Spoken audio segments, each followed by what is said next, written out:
lethal autonomy? I mean, in terms of your general views.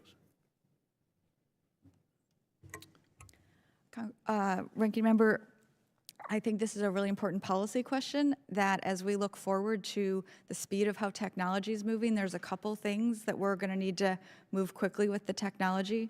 The first is accountability.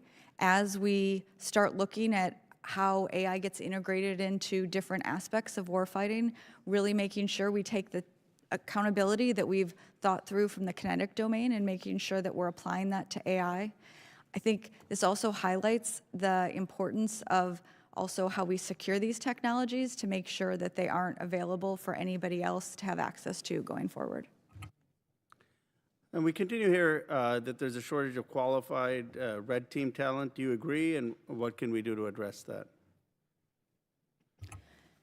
So I share your concern, and I would actually broaden your statement to say that there is a shortage of cyber talent.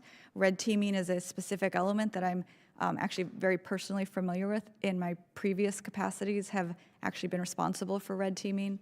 I think this is an area where we're seeing a lot of opportunity for AI use and how we can use AI from a red teaming perspective that we'll have to aggressively adopt going forward. And the last question is, do you think that the current cybersecurity service provider model is adequate to today's challenges?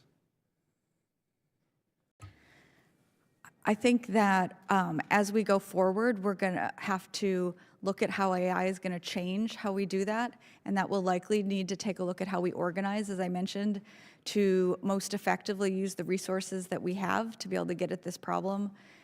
The scope and scale, as you know, of the Department of War Information Network is pretty extreme, and making sure we have the right team able to defend that quickly is going to be important, and that's something we'll be in partnership with the Chief Information Officer looking at very closely, particularly as we continue to stand up the DCDC sub-unified command.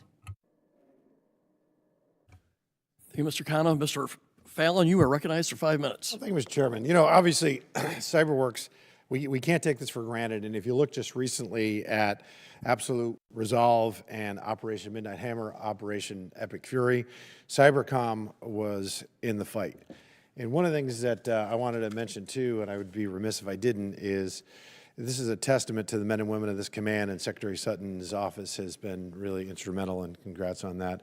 But we can't stand still. The threat isn't going to, and Iran is a sophisticated cyber actor, as you all know, and we don't know what the leadership in that country is going to look like here shortly, but it may be something that they might double down on this, because they can hit us, you know, half a world away.